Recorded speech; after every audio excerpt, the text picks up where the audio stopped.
Hello नमस्कार दोस्तों, आप सभी का स्वागत है एक बार फिर से आपके अपने यूट्यूब चैनल पर। दोस्तों आज हम करने वाले हैं रीजनिंग का पार्ट 12 और इसके अंदर हमने लिए हैं 10 इम्पोर्टेंट क्वेश्चन जो कि क्या है आपके किसी न किसी एग्जाम में पूछे भी गए हैं और आगामी भी परीक्षा में पूछे जाने की संभावना अधिक रहती है दोस्तों। तो ये 7 नंबर क्वेश्चन कुछ इस तरीके से रहने वाला है और 8 नंबर क्वेश्चन कुछ इस तरीके से और 10 नंबर जो क्वेश्चन है वो इस तरीके से रहने वाला है दोस्तों। चलिए फिर करते हैं अपने फर्स्ट क्वेश्चन से स्टार्ट। फर्स्ट क्वेश्चन हमारा किस तरीके से रहेगा, तो निम्नलिखित प्रश्नों में दिए गए विकल्पों में से प्रश्न चिन्ह के स्थान पर आने वाली संख्या को चुनिए। यानी ये जो प्रश्न चिन्ह है वहाँ पर कौन सी संख्या आने वाली है वो हमें बताना है दोस्तों। जैसे हम ये 6 और 4 दे रखा है, तो 6 और 4 से 32 कैसे आया है, 8 और 3 से 61 कैसे आया है और 5 और 9 से आगे क्वेश्चन मार्क की जो वैल्यू आएगी वो किस तरीके से आने वाली है। तो देखते हैं, जैसे हमें दे रखा है 6 और 4, अगर हम यहाँ पे 6 का स्क्वायर कर दें और -4 कर दें तो हमारे पास कितना आएगा। 6 का स्क्वायर होता है 36 और -36 में से -4 किए तो कितने आए हमारे पास 32, जो कि हमें क्वेश्चन में भी दे रखा है। फिर आगे देखें तो 8 हमें दे रखा है, तो 8 का अगर हम स्क्वायर करें तो 8 का स्क्वायर होता है 64 माइनस इसमें से 3 करेंगे तो कितना आएगा हमारे पास 61, जो कि हमें क्वेश्चन में वैल्यू दे रखी है। इसी प्रकार हम 5 का स्क्वायर करेंगे आगे, जो हमें ये 5 और 9 दे रखा है। 5 का स्क्वायर होता है 25 माइनस इसमें से 9 कर देंगे तो हमारे पास वैल्यू बचेगी 16, जो कि आपकी ऑप्शन डी के अंदर दे रखा है। तो इसलिए इस क्वेश्चन का राइट आंसर डी हो जाएगा दोस्तों। और आशा करता हूँ आपको ये क्वेश्चन समझ में आया होगा। आगे हम बात करें 2 नंबर क्वेश्चन के बारे में, तो 2 नंबर क्वेश्चन हमारा किस तरीके से है। निम्नलिखित प्रश्नों में दिए गए विकल्पों में से लुप्त अंक ज्ञात कीजिए, यानी मिसिंग नंबर ज्ञात करना है। जैसे यहाँ पे दे दिया 5 और 10 दे दिया, यानी इंटू 2 कर दिया यहाँ पे। फिर ये 10 है, 0 किया है, कुछ भी नहीं किया इसके अंदर, यानी आगे क्या है +2 कर दिया। फिर क्या है आगे 12 में से 12 और 20 कर दिया, यानी प्लस कितने कर दिया 8 कर दिए यहाँ पे, और 12 से 14 कर दिया यानी -6 कर दिया। आगे क्वेश्चन मार्क की वैल्यू पूछ रखी है, तो इस तरीके से हम क्वेश्चन को नहीं कर सकते हैं दोस्तों। तो कैसे करेंगे, जैसे अगर हम जैसे यहाँ पे 5 दे रखा है और आगे एक अंक छोड़कर आगे हमें 10 दे रखा है, तो इंटू इसने 2 कर दिया। फिर इस 10 से एक रकम छोड़कर आगे एक वाली संख्या को देखें तो 20 दिए है हमें, तो यानी 10 में इंटू 2 किया तो 20 आ गया। अब 20 में इंटू अगर हम 2 कर दें तो हमारे पास आगे वैल्यू है वो आ जाएगी, यानी हमारे पास कितनी वैल्यू आई है 40 आई है। और 40 किस ऑप्शन में दे रखा है, तो सी ऑप्शन में दे रखा है, तो हमारा करेक्ट आंसर हो जाएगा दोस्तों। अगर हम ऊपर से देखें तो यहाँ पे +2 किया है 12 हुआ, 10 और +2 किया 12, और 12 में +2 करेंगे तो 14, और 14 में +2 कर दिया तो कितने हमारे पास वैल्यू आई 16 आई। अगर आगे वाला जो वैल्यू पूछता तो हमारे पास वैल्यू कितनी आती 16 आती। ठीक है, आशा करता हूँ ये क्वेश्चन आपको समझ में आया होगा। आगे हम बात करें 3 नंबर क्वेश्चन के बारे में, तो 3 नंबर जो हमारा क्वेश्चन है वो किस तरीके से दे रखा है। एक विशिष्ट कोड भाषा में EBC को E, B और C को क्या लिखा जाता है 30 लिखा जाता है। ठीक है, 30 लिखा जाता है। ठीक है, तो क्या है 5 E कितने नंबर पे आता है 5 पे आता है, प्लस B कितने पे आता है 1 पे आता है, सॉरी 2 पे आता है, और C कितने पे आता है 3 पे आता है। 5 और 2 कितने हो गए 7, 7 और 3 कितने हो गए 10, 10 इंटू अगर 3 किया तो 30 आता है हमारे पास। ठीक है, अगर हम देखें JAO को, आगे वाली जो संख्या है हमारे पास उसको देखें, JAO को, J कितने पे आता है 10 पे आता है। ठीक है, इसी प्रकार A कितने पे 1 पे, और ये कितने पे O कितने पे आता है 15 पे आता है। 15 और 1 16, 16 और 10 कितने हो गए 16 और 10 कितने हो गए 26 हो गए, लेकिन यहाँ पे कितने दे रखा है 150, तो इस तरीके से हम क्वेश्चन को नहीं कर सकते हैं। तो अब कैसे करेंगे EBC हमें क्वेश्चन दिया E 5 पे आता है, इंटू अगर हम इस B को क्या कर दें 2 कर दें, और C कितने पे 3 पे, तो कितने हो गए 5 दूनी 10, 10 दिया कितने हो गए 30 हो गए। ठीक है, इसी प्रकार जैसे ये दे रखा है JAO दे रखा है J 10 पे इंटू 1 किया, O कितने पे आता है 15 पे आता है, 15 एकम 15, 15 इंटू 10 किया तो कितने हो गए 150 हो गए। ठीक है, इसी प्रकार Y कितने पे आता है, यहाँ पे Y B और D दे रखा है हमें। Y कितने पे आता है, Y आता है 25 पे, और क्या है B कितने पे आता है 2 पे आता है, और D कितने पे आता है 4 पे आता है। 25 दुए कितने हो गए 50 हो गए, और 50 इंटू 4 किया तो कितने हो गए 200 हो गए। 200 किस ऑप्शन में दे रखा है दोस्तों, सी ऑप्शन में दे रखा है, तो राइट आंसर क्या हो जाएगा 200 हो जाएगा, यानी YBD को हम 200 लिख सकते हैं। आशा करता हूँ ये क्वेश्चन आपको समझ में आया होगा।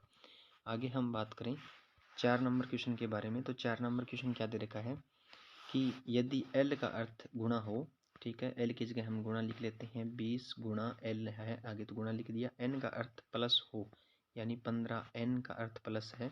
ठीक है, O का अर्थ भाग हो तो 12 O दे रखा है तो यहाँ पे भाग आएगा, और फिर क्या है P का अर्थ माइनस हो यानी फिर 3 ही आएगा, बराबर क्वेश्चन मार्क दे रखा है। तो अगर हम इस 3 का भाग 12 में देंगे तो हमारे पास वैल्यू कितनी आएगी, 4 आएगी यहाँ पे। तो ठीक है, अब 20 × 15 करेंगे तो हमारे पास वैल्यू आएगी 300 और प्लस ये 4 और बचा हुआ है ये वाला। ठीक है, तो 304 हमारे पास आंसर आ जाएगा। तो ऐसा किस ऑप्शन में दे रखा है दोस्तों, तो ऐसा दे रखा है हमें बी ऑप्शन के अंदर, तो बी ऑप्शन इसका करेक्ट आंसर होगा। आशा करता हूँ ये क्वेश्चन आपको समझ में आया होगा। आगे हम बात करें 5 नंबर क्वेश्चन के बारे में। तो 5 नंबर क्वेश्चन में कुछ नहीं दे रखा, निम्नलिखित प्रश्न में दिए गए विकल्पों में से संबंधित अक्षरों को चुनिए। जैसे यहाँ पे एच दे रखा है तो ये इसने अंतिम में दे दिया, बी बीच के अंदर ही रखा है इसके अंदर, एम और एम पहले दे दिया, यानी इन इसका संबंध इसके साथ होगा और इसका संबंध है वो आगे क्वेश्चन मार्क की वैल्यू है वो हमें पूछ रखी है, वो किस कैसा बनेगा। ठीक है, तो अब क्या करेंगे हम, जो यहाँ पे एल दे रखा है तो एल पहले लिखेंगे, फिर पी बीच में आएगा सेम टू सेम, और एन क्या है अंतिम में लिखा जाएगा, यानी L P N. L P N हमें किस ऑप्शन में देखने को मिल रहा है, तो हमारे सी ऑप्शन में देखने को मिल रहा है। तो राइट आंसर क्या हो जाएगा, सी होगा। आगे हम बात करें 6 नंबर क्वेश्चन के बारे में। 6 नंबर क्वेश्चन हमें किस तरीके से दे रखा है, जैसे 3 हेज 4 हेज, यदि 3 हेज 4 हेज 9 बराबर 88 तथा 9 हेज 1 हेज 6 बराबर 46 हो, तो 5 हेज 3 हेज 5 बराबर क्वेश्चन मार्क की वैल्यू क्या आएगी वो हमें बताना है।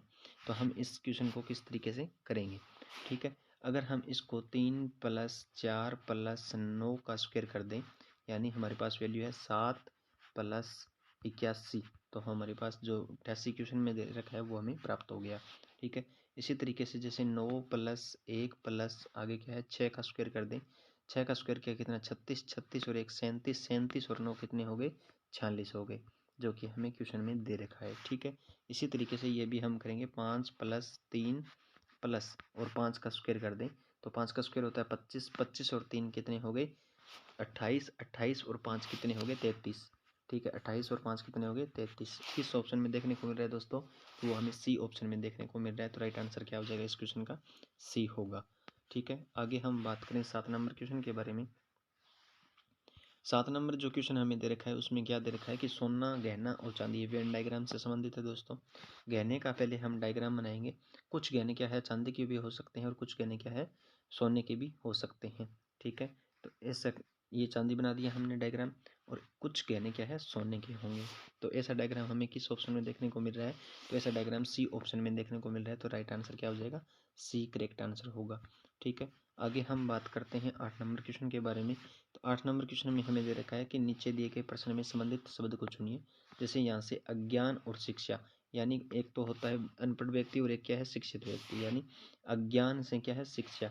ठीक है, तो रोग से क्या, रोग को कैसे ठीक कर सकते हैं, तो हम औषधि से ठीक कर सकते हैं। किससे, औषधि से। तो इस क्वेश्चन का राइट आंसर क्या हो जाएगा, सी ऑप्शन हमारा करेक्ट आंसर होगा दोस्तों। आगे हम बात करते हैं 9 नंबर क्वेश्चन के बारे में। तो 9 नंबर जो क्वेश्चन है वो हमें किस तरीके से दे रखा है, यानी यदि काले का अर्थ पीला, पीले का अर्थ नीला और नीले का अर्थ क्या हरा और हरे का अर्थ सफ़ेद और सफ़ेद का अर्थ लाल हो, तो दूध का रंग क्या होता है। दूध का रंग हमेशा क्या होता है दोस्तों, सफ़ेद होता है। अब हमें देखना क्या है कि दूध का रंग कितना क्या होता है, सफ़ेद होता है, तो सफ़ेद का अर्थ क्या है, लाल होता है। तो लाल किस ऑप्शन में दे रखा है, तो सी ऑप्शन में दे रखा है। केवल इतना ही देखना था इस क्वेश्चन के अंदर। ठीक है, आगे हम बात करते हैं 10 नंबर क्वेश्चन के बारे में। 10 नंबर जो हमारा क्वेश्चन है वो किस तरीके से दे रखा है कि निम्नलिखित प्रश्न में दिए गए विकल्पों में से प्रश्न चिन्ह के स्थान पर आने वाली संख्या को चुनिए। जैसे यहाँ पे 216:36 समानुपात क्वेश्चन मार्क आगे हमें 25 दे रखा है। अगर हम देखें तो ये क्या है, 6 का क्या कर दिया है इसने, 6 का यहाँ पे स्क्वायर किया है तो 36 हो गया, और ये 216 क्या है 6 का क्यूब कर रखा है। ठीक है, इसी प्रकार यहाँ पे 5 का स्क्वायर कर दिया, तो यहाँ पे अगर हम 5 का क्यूब करें तो क्यूब कितना आता है 5 का, 125 होता है। और 125 हमें किस ऑप्शन में देखने को मिल रहा है, तो ए ऑप्शन में हमें देखने को मिल रहा है 125। तो राइट आंसर क्या हो जाएगा, ए 125 होगा। ठीक है, आशा करता हूँ ये क्वेश्चन सारे आपको समझ में आए होंगे दोस्तों। अगर आप हमारे चैनल पर नए हैं तो चैनल को सब्सक्राइब करें और बेल आइकन को प्रेस कर लें ताकि नोटिफिकेशन आपके पास पहुंचता रहे, और वीडियो को लाइक कमेंट शेयर जरूर करें। थैंक यू, मिलते हैं नेक्स्ट वीडियो में। जय हिंद, जय भारत।